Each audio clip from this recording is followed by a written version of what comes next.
नमस्कार स्टूडेंट्स, राजकीय महाविद्यालय बारा के यूट्यूब चैनल पर आपका स्वागत है। और आज हम बीएससी पार्ट थर्ड के न्यूक्लियर फिजिक्स को कंटिन्यू करेंगे। अब तक हम न्यूक्लियर फिजिक्स में न्यूक्लियर प्रॉपर्टीज और न्यूक्लियर फिजन को कंप्लीट कर चुके हैं। न्यूक्लियर प्रॉपर्टीज में हमने न्यूक्लियस का radius, mass, charge number, fraction, angular momentum, magnetic momentum और पैरिटी, आइसोबैरिक प्रॉपर्टीज को पढ़ा था। उसके बाद न्यूक्लियर फिजन में, नाभ के विखंडन में, हमने ये देखा था कि एक भारी नाभिक को यदि दो भागों में विखंडित किया जाए या उसके दो टुकड़े किए जाएं तो एक हमें अत्यधिक मात्रा में ऊर्जा प्राप्त होती है। और इसी प्रक्रिया को हमने नाभ के विखंडन कहा था। और उसमें हमने नाभिक का विखंडन से प्राप्त ऊर्जा का एक आकलन किया था, मैथमेटिकल कैलकुलेशन की थी।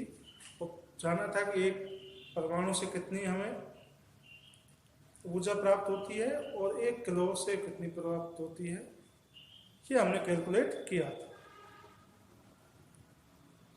नाभ के विखंडन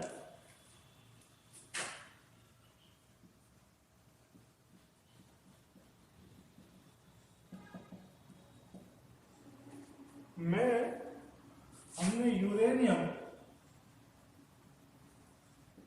का एक नाभिक लिया था और इसको क्रिप्टॉन और बेरियम दो प्रकार के नाभिकों में विखंडित किया था। और किससे किया था? न्यूट्रॉन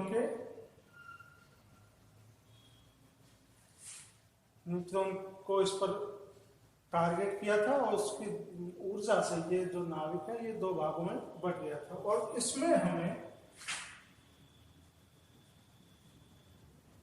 लगभग 200 micro mega electron volt energy प्राप्त हुई थी। और यदि हम 1 किलो का 1 केजी यूरेनियम को यूज करें तो हमें 8.2 10⁻13 जूल एनर्जी प्राप्त हुई थी। ये सब हमने कैलकुलेट किया था। नाभ के विखंडन में एक परमाणु दो भागों में डिवाइड होता है। ये परमाणु को नाभिक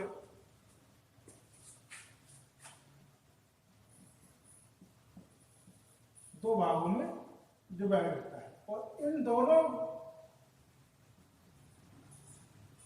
नाभिकों का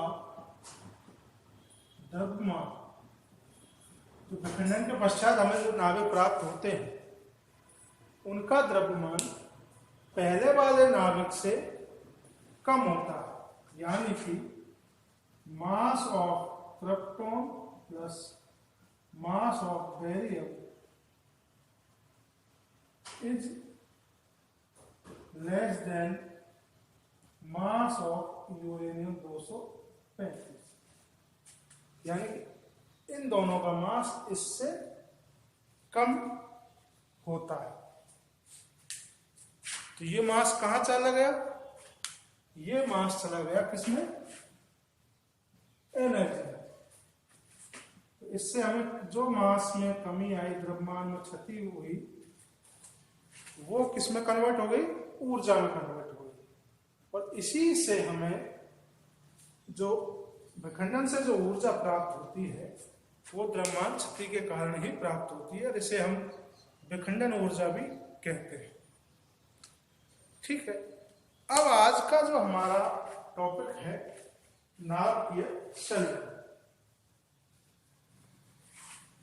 अब हम इसमें आज ये करेंगे कि नाभिकीय संलयन से प्राप्त एनर्जी को कैलकुलेट करेंगे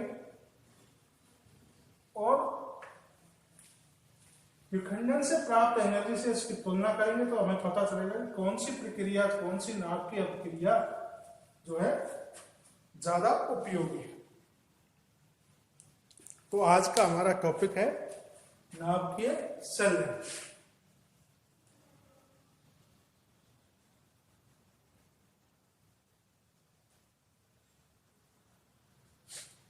न्यूक्लियर फ्यूजन। इसमें क्या होता है कि कोई दो छोटे परमाणु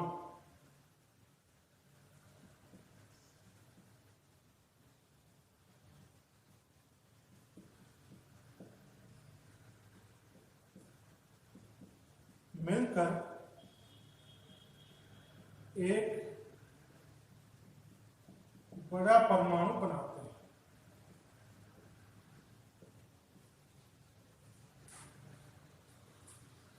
कोई दो छोटे परमाणु आपस में मिलकर, उस मिलने को ही क्या कहते हैं? संलयन कहते हैं। इसी को क्या कहेंगे? संलयन या फ्यूजन। तो इस प्रकार कोई दो छोटे परमाणु क्या होते हैं? आपस में मिलते हैं। अब मिलने के लिए उन्हें क्या आवश्यकता होती है? एनर्जी की आवश्यकता होती है। ऐसे तो है नहीं कि आपस में परमाणु आसानी से मिल जाएं। तो उसके लिए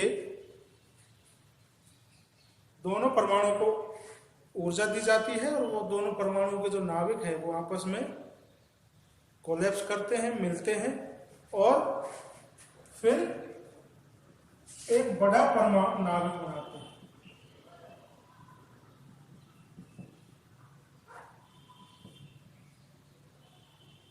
अब इस बड़े नाभिक का मान लीजिए A+B = C। एक नाभिक ये है, एक ये है। तो नाभिक C का द्रव्यमान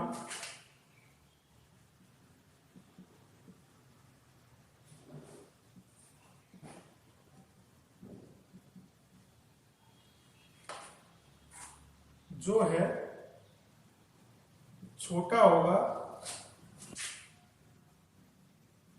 दोनों नाभिकों के द्रव्यमान।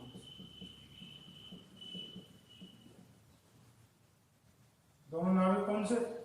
ए और बी के द्रव्यमान।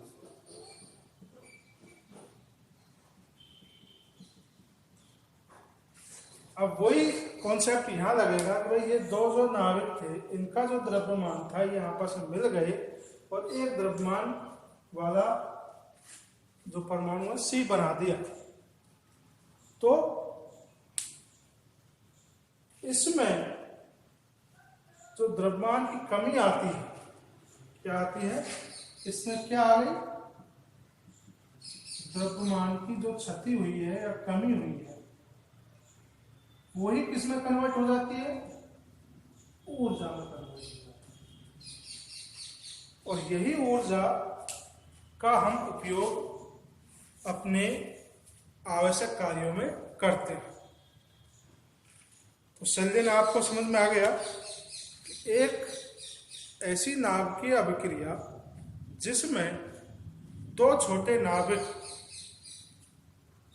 मिलकर बड़ा नाभिक बनाते हैं, तो वो संलयन अभिक्रिया या नाभिकीय संलयन अभिक्रिया कहलाती है।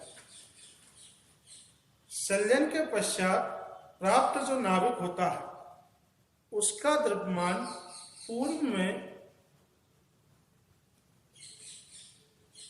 पूर्व के नाभिकों से क्या होता है? कम होता है। यानी जो रिजल्ट हमें प्राप्त हुआ जिस नाभिक का, उसका द्रव्यमान पहले वाले जो नाभिक हैं जो मिलकर वो नाभिक को बना रहे हैं उनसे क्या होता है? कम होता है। तो अब ये जो द्रव्यमान कम होगा तो कम द्रव्यमान किसमें हो जाएगा?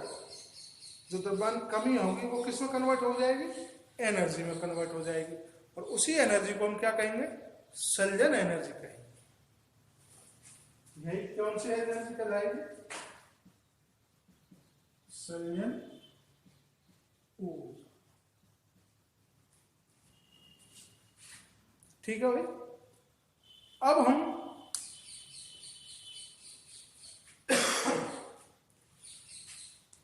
जितनी आसानी से इसको समझ रहे हैं वो इतनी आसानी से ये प्रोसेस में नहीं होती है, क्योंकि मान लीजिए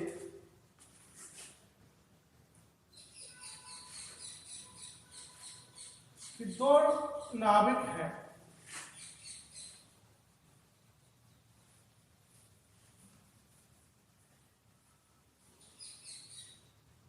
मान लीजिए ये दो, एक हाइड्रोजन का नाविक है, एक ये नाविक है, इन दोनों का हम संलयन करवा रहे हैं।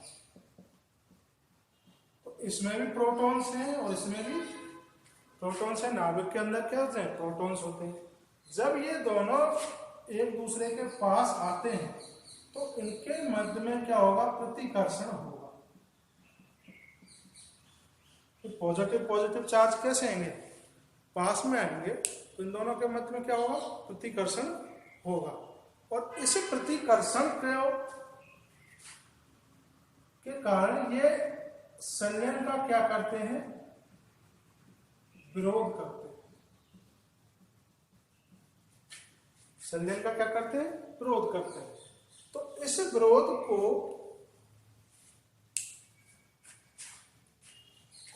इस विरोध को से अधिक ऊर्जा की हमें आवश्यकता होती है। इस प्रोसेस को पूरा करने के लिए हमें इन दोनों के प्रतिकर्षण बल से अधिक ऊर्जा की आवश्यकता होती है। और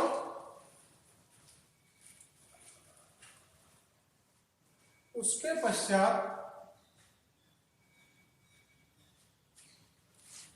तो इसको, इस प्रतिकर्षण को खत्म करने के लिए या इससे अधिक ऊर्जा प्राप्त करने के लिए हमें अत्यधिक ऊर्जा की आवश्यकता होती है।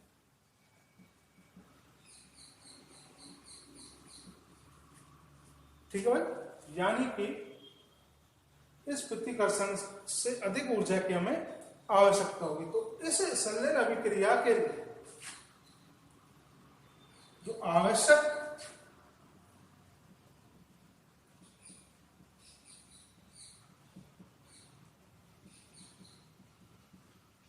ताप और जो आवश्यक कंडीशन है वो लगभग इतना हमें केल्विन 10⁻⁷ या 10⁻⁸ के मध्य की केल्विन का ताप की आवश्यकता होती है। आगे समझ में क्यों आवश्यकता होती है, क्योंकि दोनों नाविकों के मध्य में क्या होता है, प्रोटॉन्स होता है। जब जो नाविक संलयन करते हैं तो उन दोनों के बीच में क्या होगा, प्रतिकर्षण होगा। और उस प्रतिकर्षण बल को से अधिक ऊर्जा की हमें आवश्यकता होती है। तो उसके लिए कितने डिग्री तापमान की आवश्यकता है, 10⁻⁷ या 10⁻⁷ ये से 10⁸ केल्विन तक की हमें आवश्यकता होती है। तो इस कारण से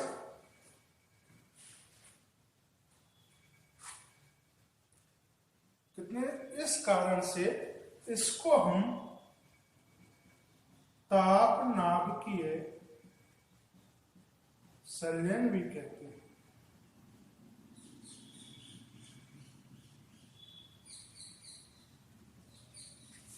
ठीक है, क्या कहते हैं, ताप नाभिकीय संलयन भी कहते हैं।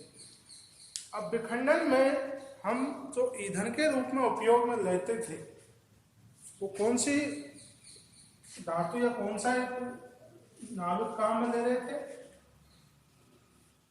यूरेनियम। यहां हम हाइड्रोजन का समस्थानिक ड्यूटेरियम उपयोग में लेते हैं। अब हम ये देखते हैं कि इस नाभिक की जो रिएक्शंस हैं वो किस प्रकार से होती है। इसमें नाभिक के या ड्यूटेरियम के 3 परमाणु, ड्यूटेरियम के 3 परमाणु आपस में मिलकर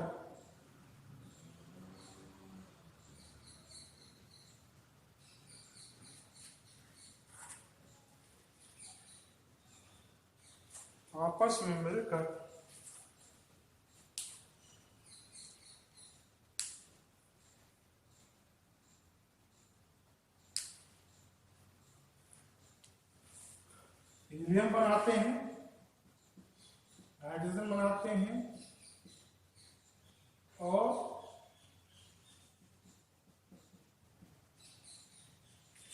ये इस प्रकार से होती है। यानी 3 ड्यूटेरियम परमाणु आपस में संलयन होकर हीलियम बनाते हैं, हाइड्रोजन को और न्यूट्रॉन प्लस ऊर्जा को मुक्त करते हैं।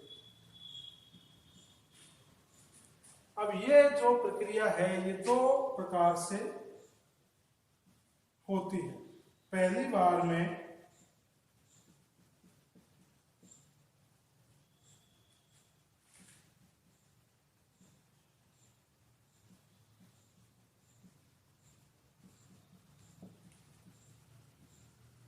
दो ड्यूटेरियम परमाणु नाभिक संलयन होकर एक ट्राइटेनियम बनाते हैं।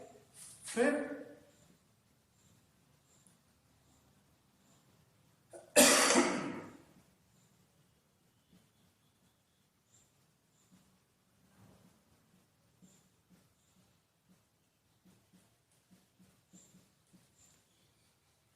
यानी पहली बार के रिएक्शन में हमें 4 MeV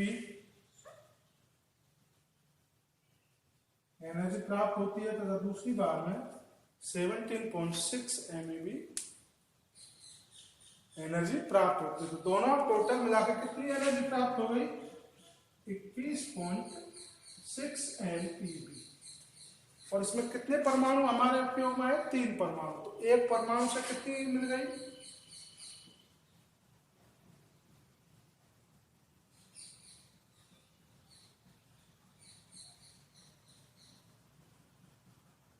21.6 MeV अपॉन 3 बराबर 7.2 MeV। ठीक, एक परमाणु से कितनी मिली? जबकि विखंडन में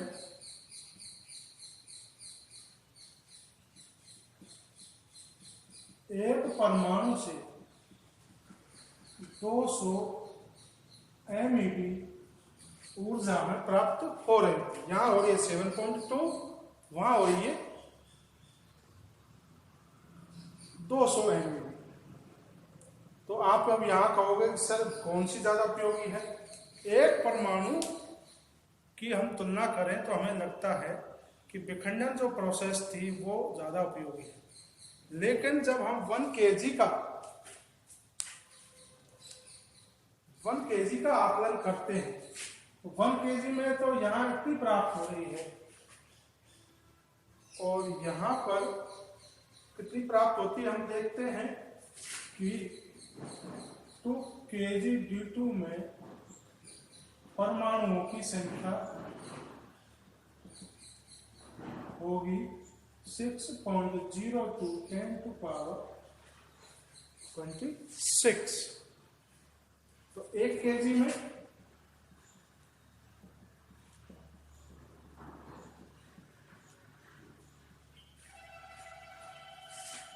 ठीक है भाई, 1 kg में परमाणु होंगे इतने, एक परमाणु से इतनी प्राप्त हो रही है तो 1 kg से प्राप्त ऊर्जा कितनी हो जाएगी?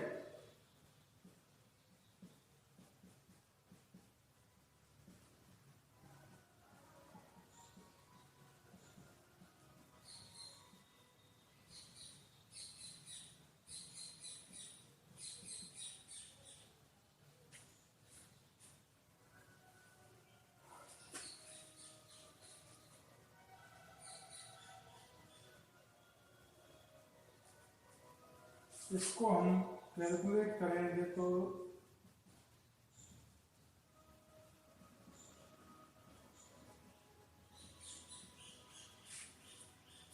34.6 10⁻13 जूल 1 kg में इतनी प्राप्त होती है। ठीक है,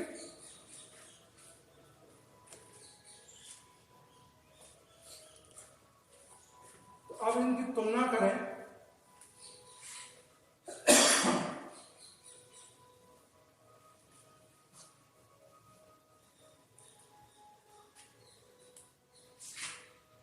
एक केजी ईंधन के लिए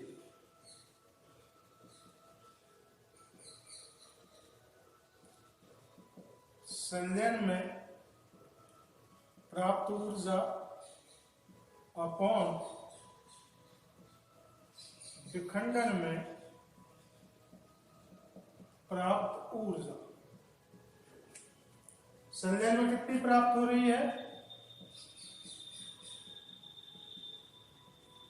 विखंडन में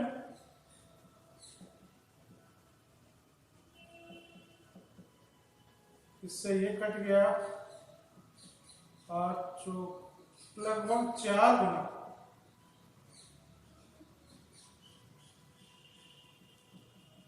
और आप कैलकुलेशन कर लेना, एग्जैक्ट जो डेटा है वो लगभग आएगा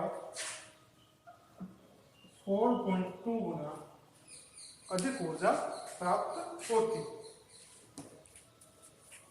ठीक है भाई, अब इसमें पता चल गया कि कौन सी ज्यादा उपयोगी है। तो संलयन अभिक्रिया है वो ज्यादा उपयोगी है क्योंकि उसमें 4.2 गुना अधिक ऊर्जा प्राप्त होती है। अब इनकी तुलना करें। एक तो पहली तुलना संलयन में 4 गुना अधिक ऊर्जा प्राप्त होती है।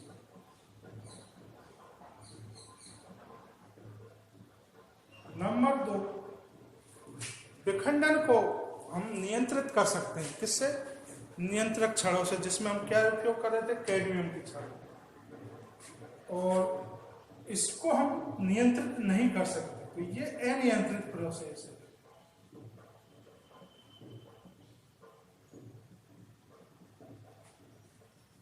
ठीक है भाई, यानी कि इसको हम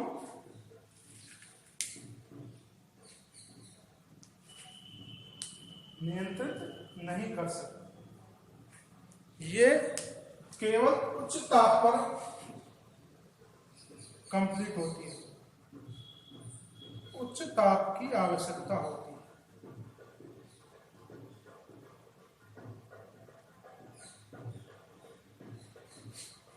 ठीक है, और दो नाविक आपस में जुड़ते हैं, जबकि विखंडन में क्या होते हैं, एक नाविक 2 नाविकों में कंप्लीट होता है। ठीक है, और भी कई, जैसे विखंडन न्यूट्रॉन से की एनर्जी से उत्पन्न कंप्लीट होती है, इसमें ताप की आवश्यकता होती है। इस प्रकार के कई आप दोनों में तुलना कर सकते हैं। तो जो संलयन का जो प्रारंभिक जानकारी थी वो कंप्लीट हुई। इसके बाद हम पढ़ेंगे प्लाज्मा।